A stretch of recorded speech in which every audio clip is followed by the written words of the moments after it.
پینی Slovenia کے لوگ اپنے بچوں کو سیر و شکار، جن بھوت، بادشاہوں اور گزرے ہوئے زمانے کی دلچسپ کہانیاں سنایا کرتے ہیں۔ یہ کہانیاں ایسی ہوتی ہیں جن سے بچوں کے دل میں نیک خیالات پیدا ہوں۔ خاص طور پر وہ جارج واشنگٹن کی کہانی سناتے ہیں جو آزادی کی جنگ کا ہیرو تھا۔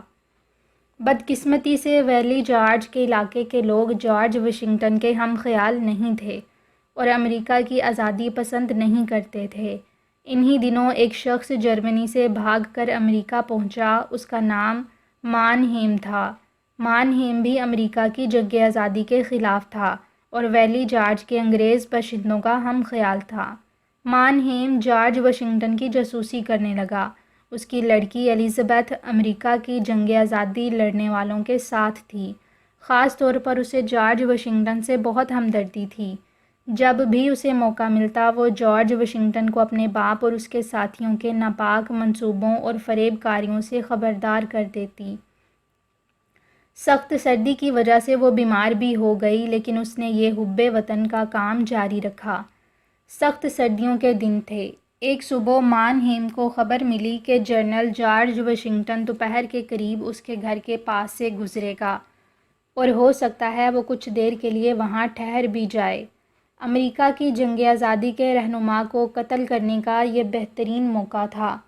مانہیم نے آس پاس رہنے والے اپنے ساتھیوں کو اکٹھا کیا اور وہ سب مل کر واشنگٹن کے قتل کا منصوبہ بنانے لگے۔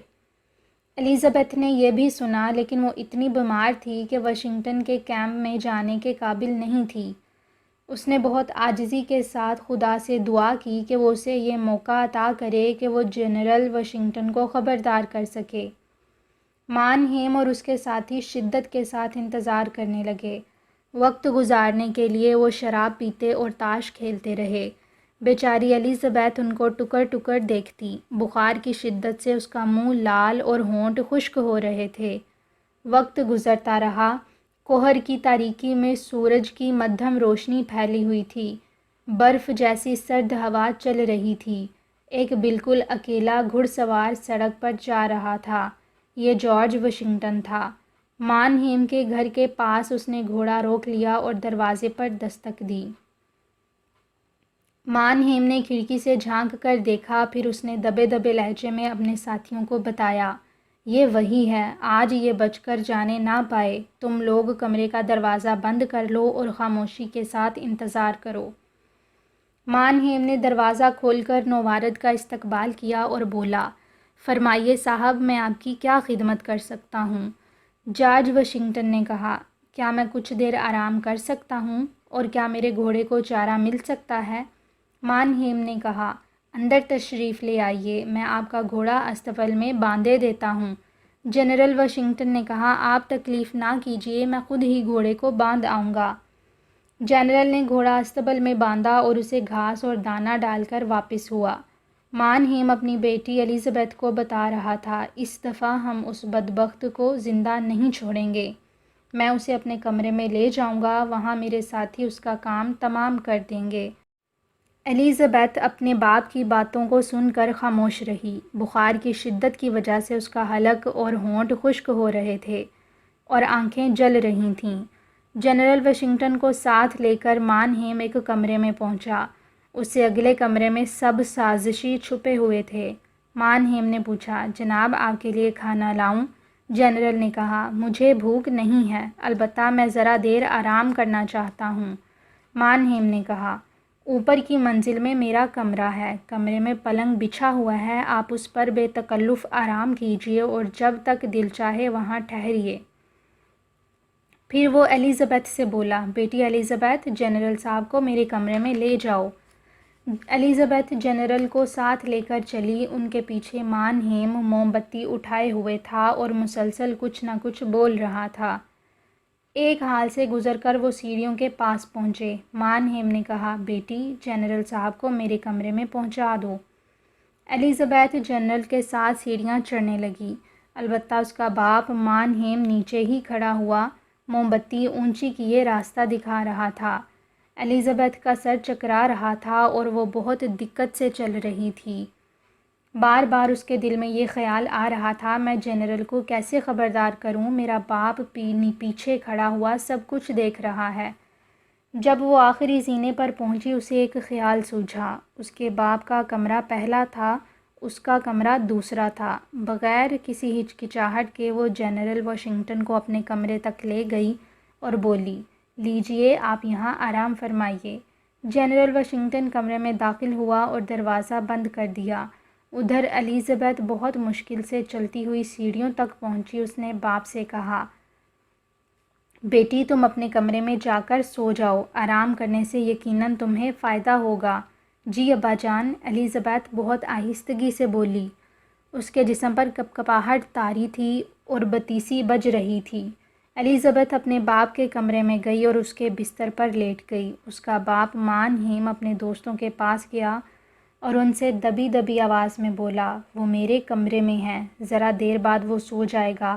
آئیے ہم قرعہ ڈال کر دیکھیں کہ جنرل واشنگٹن کو جان سے مارنے کے لیے کس کا نام نکلتا ہے۔ امید ہے کل صبح تک کسی کو جنرل واشنگٹن کے قتل ہونے کی خبر نہ ہوگی۔ اتنی دیر میں ہم برطانوی لوگوں سے اس خدمت کا معاوضہ لے کر کہیں فرار ہو جائیں گے۔ قرعہ ڈالا گیا۔ اتفاق سے یہ جرم سر انجام دینے کے لیے مانہیم کا نام نکلا۔ مانہیم نے بغیر کسی حیل و حجت کے یہ فیصلہ قبول کر لیا۔ مانہیم بولا، ہمیں ذرا دیر انتظار کرنا ہوگا، مجھے امید ہے کہ وہ جلد ہی سو جائے گا۔ کچھ دیر کے بعد مانہیم اٹھا، اس نے اپنے جوتے اتارے اور دبے پاؤں چلتا ہوا سیڑھیاں چڑھنے لگا۔ اندھیرے کی وجہ سے ہاتھ کو ہاتھ سجھائی نہ دیتا تھا، لیکن مانہیم کو راستے کی خبر تھی۔ پہلا کمرہ اس کا اپنا تھا۔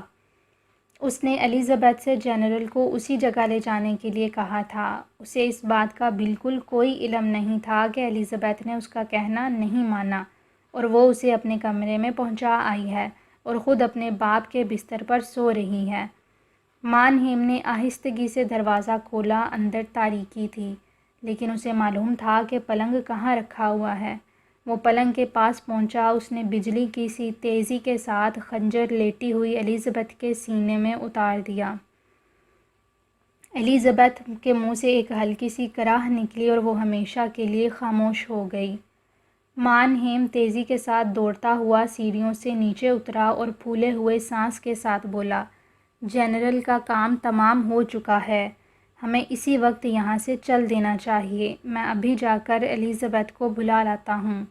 وہ دوبارہ تیزی سے سیڑھیاں چڑھتا ہوا اوپر گیا۔ اس دفعہ اس کے ہاتھ میں موم بتی تھی۔ جوں ہی وہ اوپر پہنچا دروازہ کھلا اور جنرل واشنگٹن اس کی بیٹی کے کمرے سے نکلا۔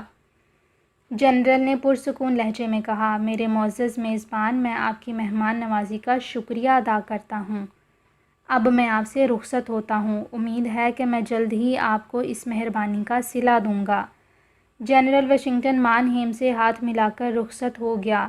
مانہیم ہکا بکا کھڑا ہوا اسے جاتا ہوا دیکھتا رہا۔ جب اس کے حواس بجا ہوئے وہ تیزی کے ساتھ اپنے کمرے میں داخل ہوا اور اس نے اپنا کپڑا اٹھا کر الزبتھ کا معصوم چہرہ دیکھا۔ اس کے منہ سے ایک بھیانک چیخ نکلی جسے سن کر اس کے سازشی ساتھی دوڑے ہوئے آئے۔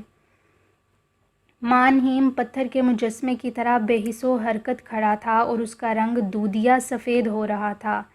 بستر پر جنرل واشنگٹن کی بجائے اس کی اپنی بیٹی کی لاش پڑی تھی۔ الزبتھ نے امریکہ کی جنگ آزادی کے رہنما جنرل جارج واشنگٹن کی جان بچانے کے لیے اپنی جان قربان کر دی تھی۔